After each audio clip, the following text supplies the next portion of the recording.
Good morning class, मैं लक्ष्मी यादव विज्ञान विषय के साथ साइंस की सीरीज में हम लोग आज क्लास 6 में चैप्टर 6 को कंप्लीट करेंगे। ठीक है, अभी तक हम लोगों ने एनिमल एंड प्लांट क्लासिफिकेशन जो था वो सब कंप्लीट कर लिया है जीव जगत में। अभी हम लोग पढ़ेंगे modification of different parts of plant, पौधों के विभिन्न अंगों का रूपांतरण, जिसमें से पहला हिस्सा जो है वो है भोजन संग्रह के लिए जड़ों में रूपांतरण। क्या है? जड़ों में रूपांतरण। कौन कौन से ऐसे प्लांट हैं जिनके जड़ें क्या होती हैं? रूपांतरित होती हैं भोजन को संग्रह करके। पहला प्रकार उसमें है शंकु रूट। शंकु रूट को इंग्लिश में बोलेंगे कोनिकल रूट। इसका एग्जाम्पल क्या है? गाजर।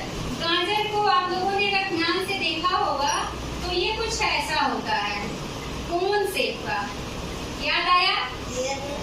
गाजर का ऊपरी हिस्सा क्या होगा? चौड़ा होगा और नीचे क्या होगा? पतला होगा, कोन शेप का होगा, इसीलिए इसे कोनिकल रूट कहेंगे, यानी शंकु रूट। ये क्या करता है? भोजन का स्टोरेज कहाँ करता है? रूट में। जो गाजर हम लोग खाते हैं वो क्या है? एक मॉडिफाइड जड़ है। क्या है? एक रूपांतरित जड़ है। दूसरा जो उदाहरण है, नाम है, वो है तरबूज रूट। इंग्लिश होता है क्यूसीफॉर्म रूट। ठीक है, क्यूसीफॉर्म रूट का एग्जांपल क्या है? मूली। मूली सबने देखा होगा, ऐसा होता है ना कुछ। इसका ऊपरी हिस्सा भी पतला और नीचे का भी हिस्सा पतला, लेकिन बीच वाला जो है वो क्या होता है? मोटा होता है, इसीलिए इसे बोलते हैं तरबूज रूट। ये अपने भोजन का स्टोरेज कहाँ करता है? जड़ में। जो मूली हम लोग खाते हैं वो भी क्या है? रूपांतरित जड़ ही है। कोई दिक्कत किसी को? ये सब आप लोगों ने देखा होगा। आपके घर में बीज बोया जाता है, उसके बाद जब वो बड़ा होता है तो अगर आपने उखाड़ा होगा तो बहुत अच्छे से देखा होगा, ऊपर पत्ती और नीचे क्या होती है? जड़ होती हैं, जो मिट्टी के अंदर क्या करती हैं? भोजन को स्टोर करके रखती हैं। और वही हम लोग क्या करते हैं? सलाद सब्जी ऐसा यूज करते हैं। तीसरा है कुंभी रूट। कुंभी रूट का इंग्लिश है नाइटिफॉर्म रूट। इसका एग्जांपल क्या है? सलजम। सलजम किसी ने देखा है? कुछ ऐसे ही होता है ना सलजम, ऐसे ही सलजम होते हैं। इसका ऊपरी सिरा बहुत ब्रॉड होगा और थोड़ा गोल में होगा, और नीचे वाला सिरा जो होगा वो पतला होगा। ठीक है, ये कैसा है? कुंभी रूट का एग्जाम्पल है। अगला है अपस्थानिक जड़ें। कुछ अपस्थानिक जड़ें, जड़ों की शाखाएं, ये सब टैप रूट था। ठीक है, ये सब। अगला है अपस्थानिक जड़ें जो भोजन का संग्रह करेंगी। उसमें से है एग्जाम्पल शकरकंद और डहेलिया। शकरकंद को सामान्य भाषा में कहा जाता है गंजी। गंजी जान रहे हो? गंजी कुछ ऐसी दिखती है ना, जड़ से बहुत सारी शाखाएं निकली रहेंगी और सब में क्या होता है? गंजी लगा रहता है। ठीक है, एक ही पेड़ में बहुत सारे गंजी होते हैं ना। ये जो है अपस्थानिक जड़ों का रूपांतरण है। ये भी भोजन का स्टोरेज करके रखता है। अच्छा, ये सब जो है भोजन को स्टोर करके रख रहे हैं, ये ऐसा नहीं सिर्फ हमारे लिए रखते हैं, ये अपनी विपरीत परिस्थितियों में इस भोजन का उपयोग भी करते हैं। आ रही है बात समझ में? जैसे हम लोग जो भोजन लेते हैं उससे जो ऊर्जा रहती है, ऊर्जा को हमारी शरीर स्टोर करके रखती है। जब हम लोग फास्ट रखते हैं, भोजन नहीं लेते हैं, तो उसी ऊर्जा का यूज हमारी शरीर विभिन्न कार्यों में करती है।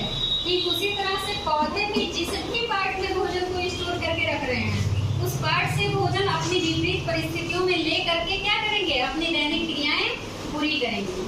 समझ पा रहे हैं आप लोग? अगला है भोजन के लिए तनों में रूपांतरण। पहला जो था भोजन संग्रह के लिए जड़ों में, जो जड़ें भोजन के स्टोर करके बदली थी, भोजन को स्टोर करके खाने के लायक बनी थी। इसमें से देखते हैं हम लोग तना, भूमिगत तना। आलू देखा है सबने? कुछ ऐसा दिखता है ना, कुछ ऐसा दिखता है। ये पत्ती हो गई, ये तना, और ये तने का भी रूपांतरण होता है। बहुत सारे आलू लगे रहते हैं। इसी तरह से अदरक हो गया, अरवी हो गया, ये सब क्या है? भूमिगत तने हैं, जो भोजन को स्टोर करते हैं किसमें?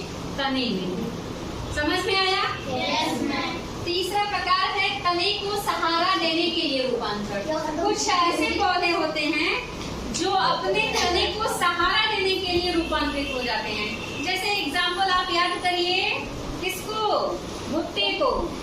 भुट्टे का पेड़ तो सबने देखा होगा ना, उसके साइड साइड से कुछ ऐसे निकली रहती है तने, जड़ तो उसके अंदर रहता है। ये तने का ही रूपांतरण रहता है जो जमीन में जाकर के मिट्टी से जकड़ा रहता है, और ऊपर जब आएंगे तो इससे कुछ हिस्से ऐसे छोटे छोटे हो जाते हैं।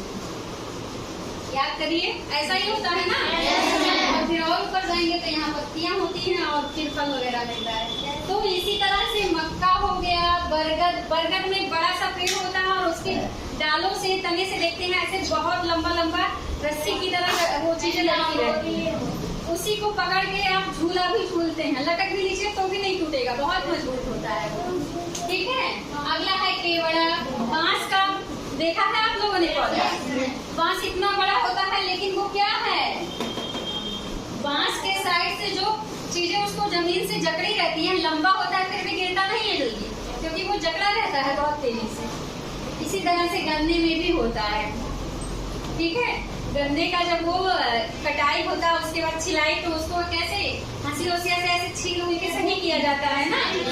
तो वो सब जो है, जो वो करके सही करते हैं, वो तने को सहारा देने के लिए तने का ही रूपांतरण रहता है।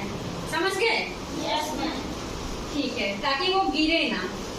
ठीक है। चौथा प्रकार है आरोहण के लिए रूपांतरण। क्या है? आरोहण के लिए कुछ ऐसे पौधे रहते हैं जिनको हम अगर लगा दें, उनके पास जमीन है, जमीन पर तो वो पूरा फैलेंगे, बढ़ेंगे, लेकिन अगर बीच में कुछ गाड़ दें, लकड़ी हुआ या कुछ, तो ये उस पर क्या होते हैं? चढ़ भी जाते हैं। जैसे लौकी हो गया, कद्दू हो गया, मटर हो गया, ठीक है, सरपुतिया हो गया, हाँ, गेवड़ा या नेनुआ जो भी कहते हैं, ये सब ऐसे ही होते हैं। अंगूर में भी ऐसे ही होता है, याद रखिएगा। जैसे देखिए, ये क्या है? इसका तना है, ये पत्ती हो गई, इसके साइड से ऐसे इसके तने क्या होते हैं? पतली पतली धागे लाइक संरचना में बदल जाते हैं। इन्हें क्या कहते हैं? प्रतान। क्या कहते हैं? प्रतान। अगर कोई डंडा या कुछ रख दीजिए, उसके चारों तरफ ये प्रतान क्या करते हैं? लपेट लेते हैं और तना ऊपर चढ़ता हुआ आगे बढ़ जाता है। ठीक है, ये समझ में आया? किसी को कोई समस्या नहीं ना? तो आज चैप्टर 6 क्या हुआ? खत्म हो गया। Thank you class.